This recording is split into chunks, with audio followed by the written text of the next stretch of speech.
Have you ever wondered if certain celebrities left behind secrets that just don't add up? In some cases, the official story might only scratch the surface, while hidden layers, chilling conflicts, and puzzling motives lurk beneath. From Hollywood icons to groundbreaking musicians, these figures met violent or suspicious ends that still spark questions today.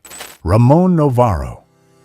Ramon Novaro was born in early 1899 and dazzled audiences in the silent film in very early of golden Hollywood era. Alongside heartthrobs like Rudolph Valentino, they dominated entire early silent film industry.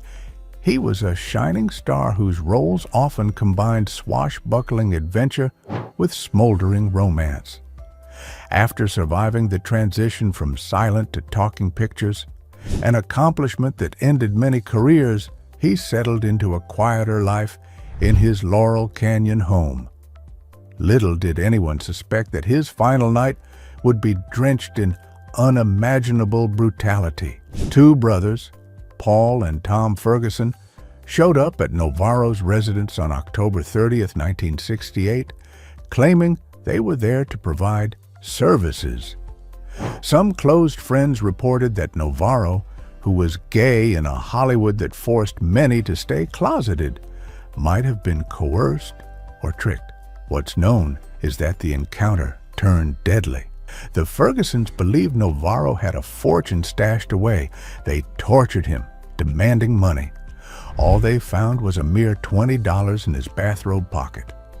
Tragically, the savage beating left Novaro suffocating on his own blood, and the two men fled. When the headlines broke publicly, everyone was stunned. How could a prominent actor end up victim to such cruelty in his own home? That was not even the end. The Fergusons served relatively short prison terms before being paroled and eventually got arrested for another crimes, leaving many outraged that justice hadn't been truly served for Novaro's case. Some whispered about deeper conspiracies or blackmail, but no conclusive evidence ever emerged due to the lack of evidences. Over half a century later, Novaro's name rarely surfaces in mainstream discussions, yet his tragic end stands as a dark cautionary tale about how illusions of Tinseltown glamour can mask deadly peril. John F. Kennedy. From 1917 to 1963, John F. Kennedy was supposed to be the face of a bold new era. Young, charismatic, and ready to lead America through the Cold War. His presidency, though overshadowed by nuclear standoffs and civil rights battles, captivated millions longing for a modern Camelot. Tragically, on November 22, 1963, everything ended in less than a minute. JFK rode through Dealey Plaza in an open-top limousine, waving to cheering crowds in Dallas when gunshots rang out. The president was struck, falling into the arms of the First Lady. Within half an hour, doctors at Parkland Memorial Hospital pronounced him dead. The entire U.S. nation was shocked and devastated. The accused assassin, Lee Harvey Oswald, was taken into custody soon after. But before he could stand trial, Jack Ruby fatally shot Oswald on live television. This turned a national tragedy into fertile ground for endless conspiracies. Did the CIA orchestrate the event because of JFK's rumored intention to dismantle them? Was the mob seeking revenge for broken deals? Or did shadowy foreign powers see him as an obstacle? Many documentaries had been talked about this incidences, but those questions had not been answered clearly. Officially, the Warren Commission concluded Oswald acted alone, but skepticism exploded.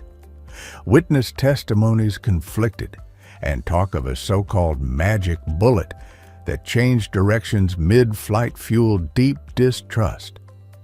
In the decades since, new committees have suggested potential conspiracies, involving more than one gunman, though no definitive alternate scenario was proven. Regardless of who pulled the trigger, the impact was seismic. The country lost a president many perceived as a beacon of hope, and the entire era shifted overnight. Bob Crane, from 1928 to 1978. Bob Crane's cheerful presence on the sitcom Hogan's Heroes, which turned him into America's beloved prankster. During the show's run, people saw him as a happy family man, but behind the scenes, he was reportedly obsessed with recording private encounters, aided by an electronics whiz named John Henry Carpenter. That hidden pastime cost him dearly, especially once Hogan's Heroes ended and Crane found himself at loose ends. After leaving his wife and losing the security of a long-running TV gig, he took to traveling with stage shows, looking for his next break. On June 29, 1978, co-star Victoria Ann Berry discovered Bob Crane's bludgeoned body in his Scottsdale apartment.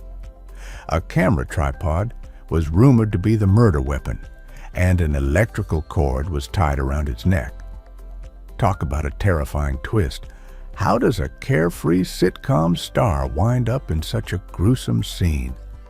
John Henry Carpenter quickly became the prime suspect. He was one of the last known people to see Crane alive, and it was no secret they pursued the same wild nightlife. But Carpenter maintained his innocence, and the case lacked enough physical proof. Decades later, new DNA testing sparked a fresh trial, but Carpenter was acquitted, leaving the crime officially unsolved. So, was Bob Crane's death just a random crime of passion by someone else he crossed paths with? Or was it a personal vendetta from someone intimately aware of his videotaping hobby? Some friends said that Crane wanted to distance himself from Carpenter's destructive influence, while others point to suspects never thoroughly investigated. In the end, we only know that a comedic star who once made audiences roar with laughter met a shocking end.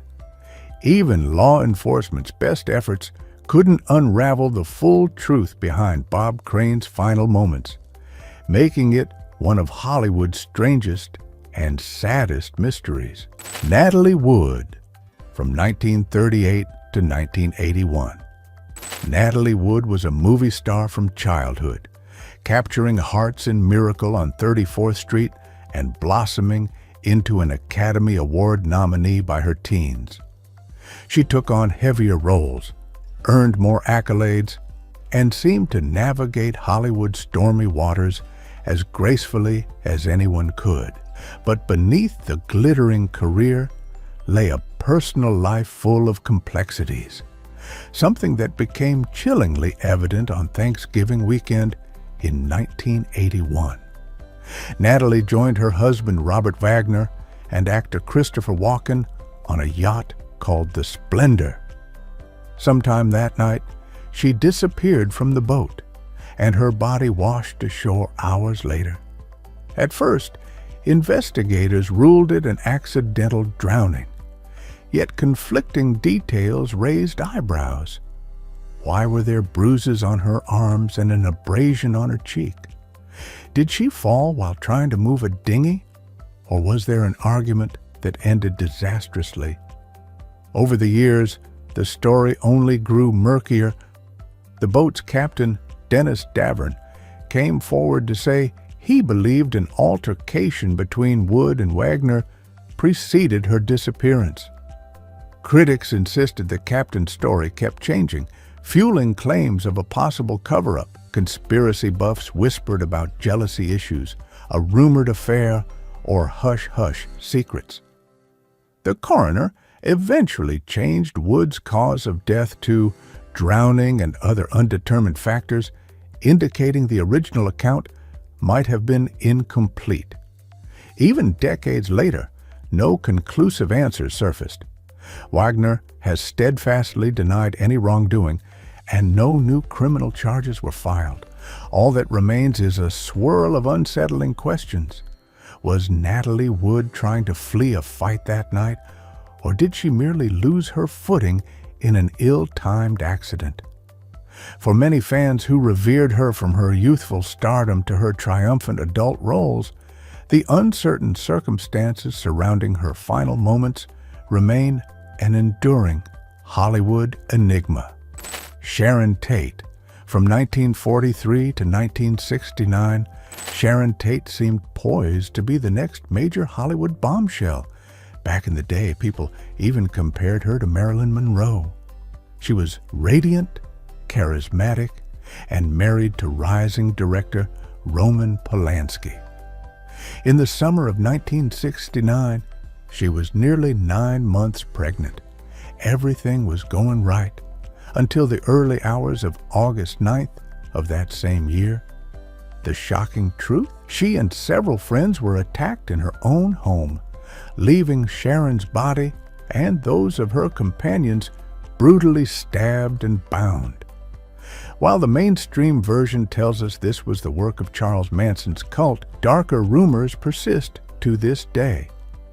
Some claim that Manson targeted that specific house for reasons still debated, like a rumored falling out with someone who'd lived there before. Others believe even more sinister forces might have been at play.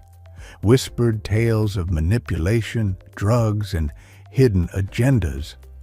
Law enforcement pinned the blame on Manson and his followers, but it all raised the terrifying question: was Sharon simply in the wrong place at the worst possible time?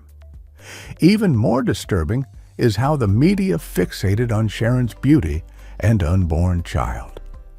Conspiracy hounds speculated whether she might have had dangerous associations in Hollywood's underbelly, fueling lurid tabloid coverage. Later, family members tried to restore her legacy, reminding the world that she was more than just a victim of a shocking spree.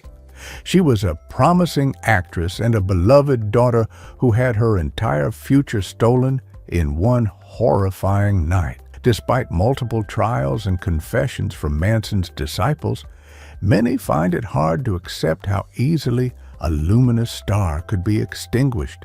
Sharon Tate's final moments remain a ghoulish hallmark of the era, proving that even the brightest lights in Tinseltown can be overshadowed by unimaginable darkness.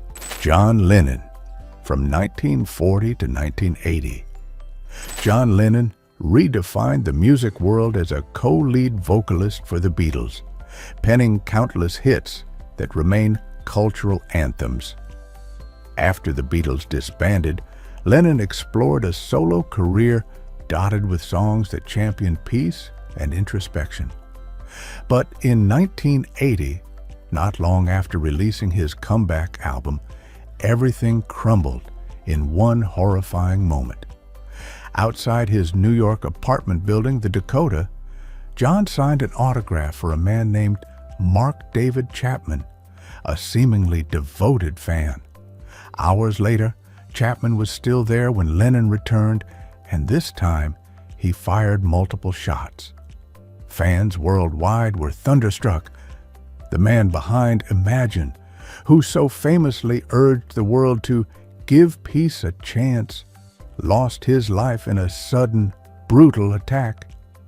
Over the years, Chapman claimed he was driven by bizarre motives, some involving twisted jealousy of Lennon's fame.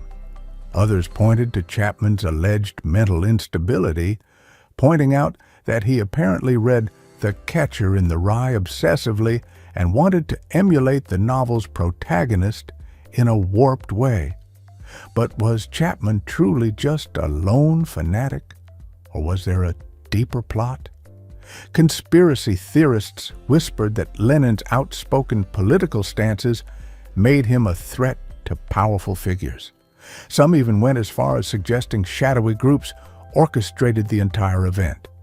Officially, the verdict is cut and dried. Chapman acted on personal delusions.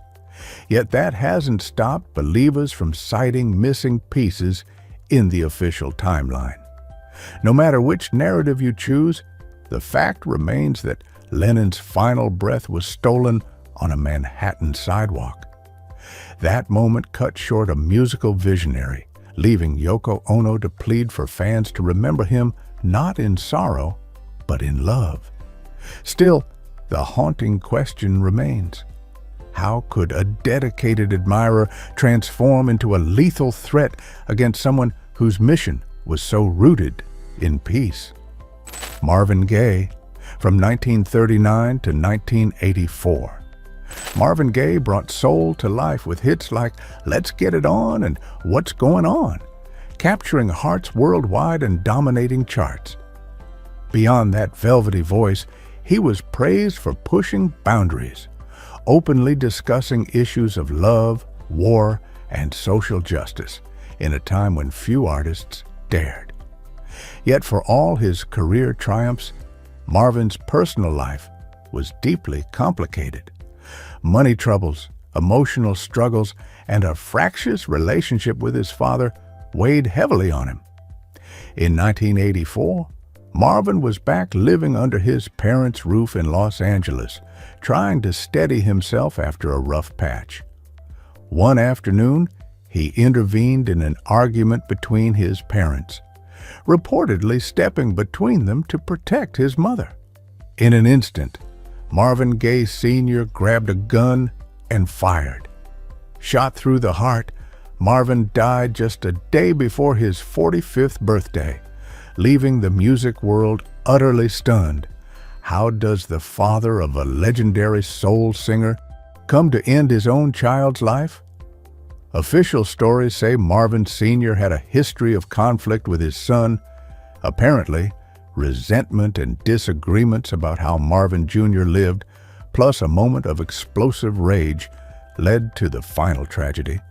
Some fans cling to conspiracies that swirl around estate disputes, mental instability, or hush-hush family secrets never publicly revealed. It's undeniable that Marvin Sr. faced only voluntary manslaughter charges, citing a brain tumor and other mitigating circumstances. Fans worldwide questioned the justice of that verdict and recognized that an unstoppable talent was stripped away by the very man who brought him into the world. Even as Sexual Healing and I Heard It Through the Grapevine continued to define entire eras of music, the gut-wrenching truth remains. Marvin Gaye's voice was silenced by a father-son altercation that defied explanation, shattering forever the myth that love always prevails at home. Tammy Terrell, from 1945 to 1970. Tammy Terrell's voice soared alongside Marvin Gaye on soulful Motown duets like Ain't No Mountain High Enough, captivating fans with a dynamic warmth that felt almost otherworldly. Behind the scenes, however, her life was marked by shocking twists and sudden setbacks. Born Thomasina Winifred Montgomery in 1945, she began performing under the name Tammy Montgomery and caught the attention of James Brown in her early teens. Whispers emerged that her relationship with Brown went beyond music and turned dark, fueling rumors of physical mistreatment, a claim that still sparks debate whenever her name resurfaces. In 1965, she signed with Motown and changed her stage name to Tammy Terrell. Her chemistry with Marvin Gaye lit up the charts and created the illusion of two close friends in perfect harmony. Their recordings brimmed with joyful energy, yet Tammy increasingly suffered from splitting headaches. By 1967, the pressure escalated dramatically. She collapsed on stage in Marvin's arms during a performance in Virginia. Medical scans revealed a malignant brain tumor that demanded multiple surgeries. Despite valiant efforts to maintain her singing career, supported by the entire Motown family, her condition deteriorated. Some fans speculated whether intense stress or rumored past traumas accelerated her decline. Others talked about her ill-fated romantic ties, including a relationship with David Ruffin of The Temptations, which allegedly involved heated arguments and possible violence. Motown insiders often stayed tight-lipped, leaving the public to piece together a puzzle of heartbreak and unanswered questions. Sadly, Tammy Terrell passed away on March 16, 1970, just a month before turning 25. Marvin Gaye was devastated, reportedly never fully recovering from her loss.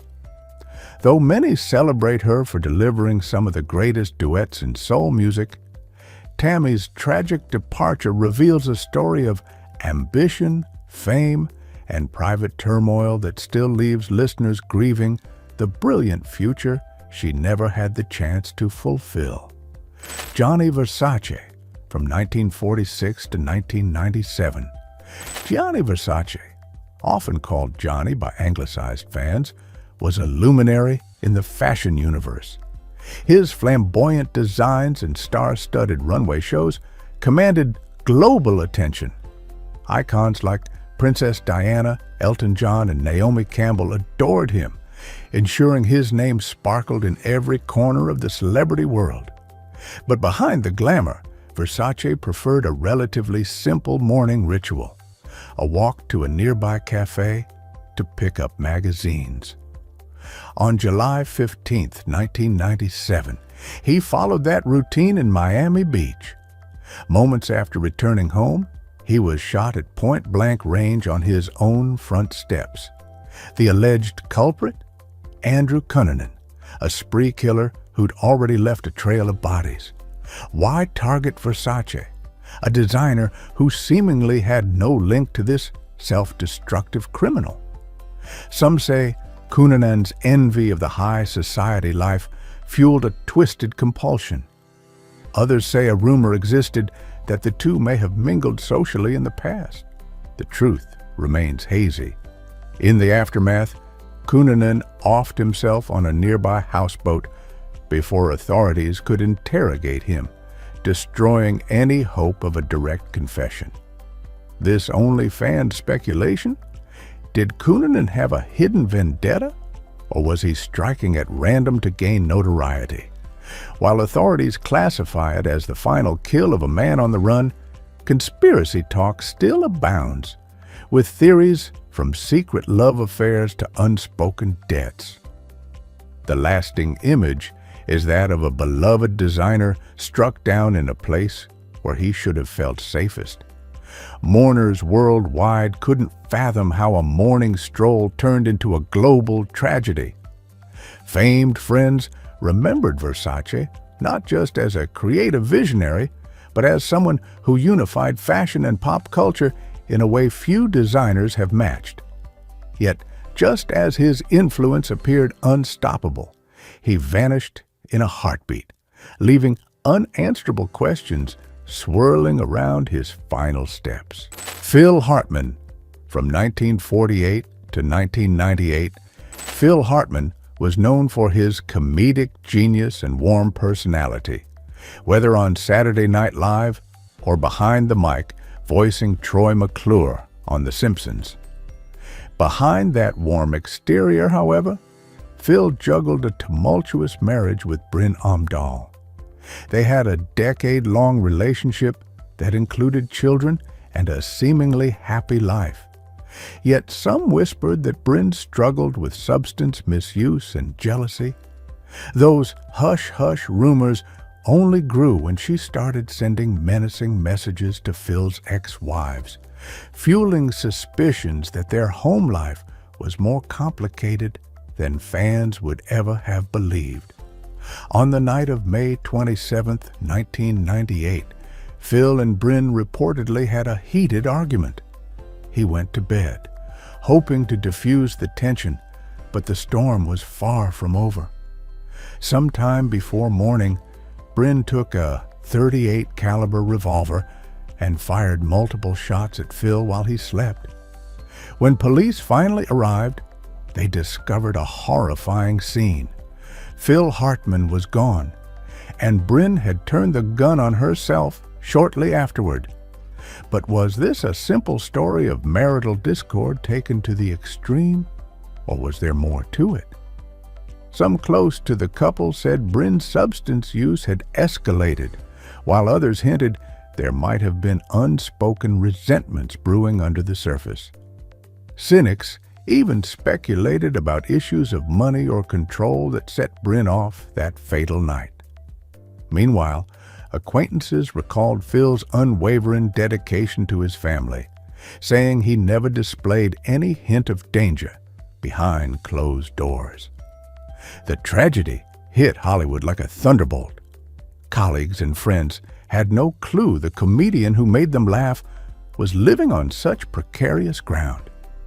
People still wonder if therapy or a close intervention might have saved them both, leaving the world to mourn an irreplaceable comedic legend gone far too soon. Selena, from 1971 to 1995, Selena Quintanilla forever changed Tejano music, lighting up Spanish and English-speaking crowds with her dynamic performances. She broke records, earned awards, and even launched her own fashion boutiques. Yet behind the unstoppable star power stood Yolanda Saldivar, who managed Selena's fan club and shops. Initially trusted by Selena's whole family, Saldivar gained unprecedented access to the singer's affairs, only for rumors of misappropriated funds to surface later. Suspicions rose when Selena's father, Abraham Quintanilla Jr., uncovered evidence that thousands of dollars were missing. Though the family tried to remove Saldivar from their circle, Selena hoped to salvage the working relationship. She needed vital tax documents only Saldivar controlled. But on March 31st, 1995, that confrontation took a heartbreaking turn. Saldivar pulled a gun at a Corpus Christi motel, shooting Selena in the shoulder as she attempted to flee. Selena stumbled to the lobby, identified her attacker, and collapsed. Doctors tried to save her, but by day's end, the reigning queen of Tejano was gone. Across Texas and beyond, fans reeled in shock. How could a trusted friend commit such a cruel betrayal? Whispers floated that maybe Saldivar was obsessed, or she feared exposure of a deeper scandal. The official version asserts that a heated argument triggered a fatal act, but some supporters believe there might have been more personal motives. After nearly 9 hours of tense negotiations, police arrested Saldivar, who was ultimately convicted and sentenced to life. What remains is the tragic story of a 23-year-old icon robbed of her brilliant future.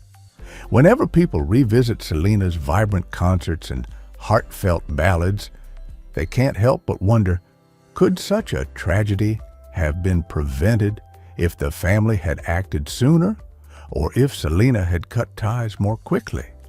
Instead, her final moment stands as a painful lesson on how trust in the wrong person can end in unimaginable sorrow.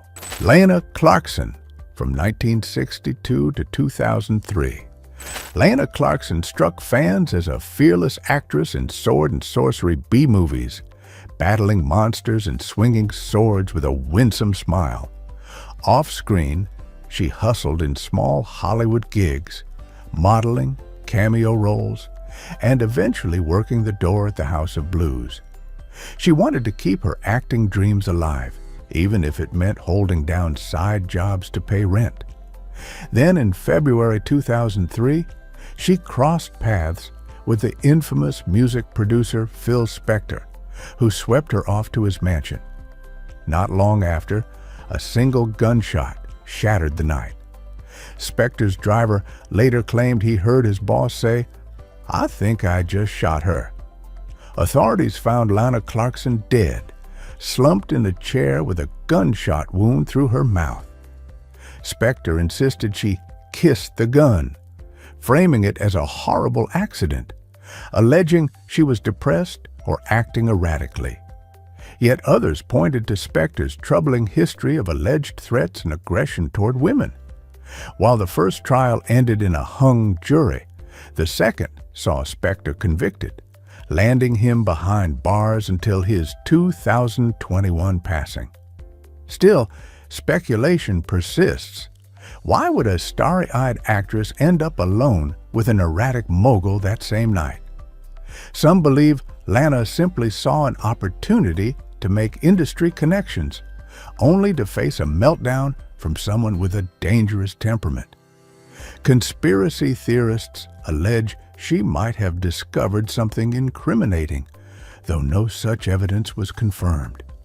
Many revere Lana Clarkson as an underappreciated talent who was simply searching for her next big break. Others fixate on the tragedy that claimed her life, fueling more talk about how Hollywood's power dynamics can corner individuals into precarious situations. If there's a single lesson that lingers, it's that illusions of success can hide real danger, leaving fans to wonder whether Lana's bright flame could have sparked bigger successes if not for that horrifying final encounter. Adrienne Shelly, from 1966 to 2006. Adrienne Shelly didn't just act. She wrote, directed, and sparkled with artistic vision. Movie buffs remember her from Hal Hartley's low-budget indie classics, but she truly shone with her own creation, Waitress, a charming dramedy about love, empowerment, and fresh starts. Ironically, just when Shelley's professional life looked poised for a major breakthrough, something sinister happened that blindsided everyone. On November 1st, 2006, but her husband was adamant. Adrienne was excited about her life, their child, and the success of Waitress. Something felt off. It turned out he was right. Authorities soon discovered a sneaker print in the bathroom dust that didn't match Shelley's shoe size. That clue led them to a construction worker named Diego Pilco, who confessed he'd gotten into an argument with her over noise complaints. Some say it might have been an attempt at robbery or intimidation and ended up attacking her. Fearing the repercussions, he staged the scene to look like a suicide. Fans of Shelley's unique comedic style were crushed. How could a promising writer-director with everything to live for end up the victim of a senseless crime? To add another layer of frustration, Pilco's exact motives remain murky. Did he panic after striking her, or was there a more calculated side to the murder? Sadly, Adrienne never saw the full impact of Waitress, which became a cult favorite and eventually a Broadway musical. Even though justice caught up with Pilco, it can't bring back the bright, creative soul that was just beginning to delight the larger entertainment world. Rebecca Schaeffer. From 1967 to 1989, Rebecca Schaeffer was a fresh face in the late 80s, quickly charming TV audiences on the sitcom My Sister Sam. With her bright smile and effortless presence, casting agents predicted big screen success. Off camera, she was polite and down-to-earth, never turning away an eager fan. That generosity became her undoing on July 18, 1989, when 19-year-old Robert John Bardo arrived at her apartment door unannounced. Bardo had been obsessed with Rebecca for years, collecting her photos and writing multiple letters. After paying a private investigator for her address, he showed up at her home, flashing an old autograph she'd once sent. Rebecca kindly asked him not to return. Less than an hour later, he rang her doorbell again, this time armed with a gun. As she opened the door, he fired one fatal shot at point-blank range.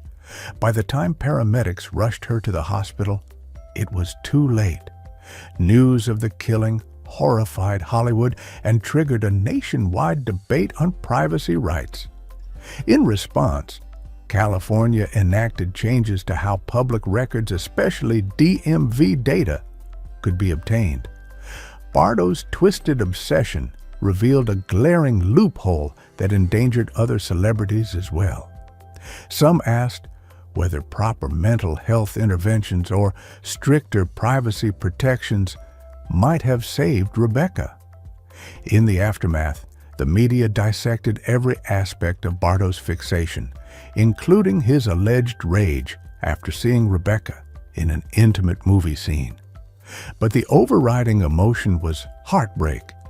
How could such a promising star who gave fans her time so generously become a tragic statistic? If anything, Rebecca Schaeffer's shocking death exposed the risks that come with fame, the vulnerabilities of public figures, and the lengths stalkers will go to realize their delusions. Her memory now stands as a constant reminder that obsessive admiration can quickly morph into lethal danger.